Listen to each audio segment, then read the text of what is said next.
Hello friends, welcome back to my YouTube channel. आज के इस वीडियो में हम डिस्कस करेंगे जीरो सम गेम का एक थ्योरेटिकल क्वेश्चन जो हमारे MEC 203 के एग्जाम में इकोनॉमिक्स इग्नू में 12 मार्क्स का आता है। तो चलिए स्टार्ट करते हैं। सबसे पहले हम देखते हैं मीनिंग।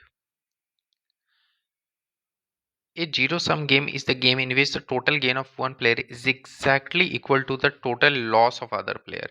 यानी कि exactly equal क्या होगा?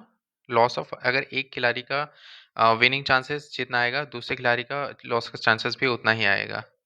तो ये इक्वल होता है हमेशा। thus algebraic sum of pay off for all player is zero if one player gain plus x, तो अदर का लूजेस का चांसेस क्या होगा? Minus x. Example of A zero sum game. Consider a game between player A and B. Player A has two strategy A1, A2. Player has two strategy B1, B2. The following pay of matrix shows gain to player A, losses to player B. Play of matrix. अब यहाँ पे matrix क्या बनेगा? ए के जीतने के chances कितने होंगे और बी के चांसेस कितने होंगे? अगर ये 3 जीतेगा A1 तो B1 1 जीतेगा, अगर ये 2 जीतेगा तो ये 4 जीतेगा। इस तरीके से ये हमारा नैश इक्विलिब्रियम का कॉन्सेप्ट अगर आपने पढ़ा होगा तो ये हमारे प्लेलिस्ट में है, जहाँ पे इस पर्टिकुलर पॉइंट को बहुत डीपली समझाया हुआ है। तो जाके वहाँ पर हमारे उस वीडियो को देखें ताकि आपका पे ऑफ मैट्रिक्स जो है वो क्लियर हो। फिर हम चलते हैं strategies of player. Player A choosing the strategy that maximise minimum gain, और बी क्या चूज करेगा? That minimise maximum loss. तो ए क्या चूज करेगा यहाँ पे? जो उसके मैक्सिमाइज करे गेन को, और बी क्या करेगा? जो उसके मिनिमाइज करे लूज को। तो यहाँ पे क्या होगा? ये इक्वल आ जाएगा। Determination of saddle point. हमें सबसे पहले सैडल पॉइंट कैसे निकालना है? वो पॉइंट कहाँ निकालना है कि जहाँ पे ये इक्वल आए। तो determination of saddle point step 1, हमें रो लेना है मिनिमम फॉर प्लेयर ए।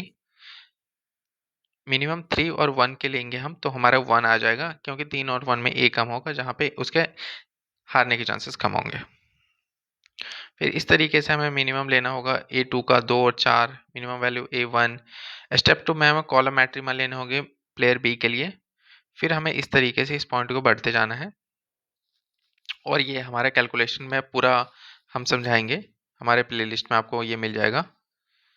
तो इस तरीके से ये थियोरेटिकल कॉन्सेप्ट है, ये बेसिकली आपके एग्जाम में रटने वाले पॉइंट आता है। इसमें नो आइडिया इसको 12 मार्क्स में इन्होंने कैसे मतलब थियोरेटिकल में डाल दिया है। ये आपका जो मैट्रिक्स के क्वेश्चंस होते हैं और इन्वर्स मैट्रिक्स के क्वेश्चन होते हैं, इन दोनों में ये 12 मार्क्स का ये पूरा का पूरा क्वेश्चन आपको सॉल्व करना होता है।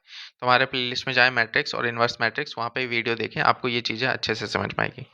Thank you.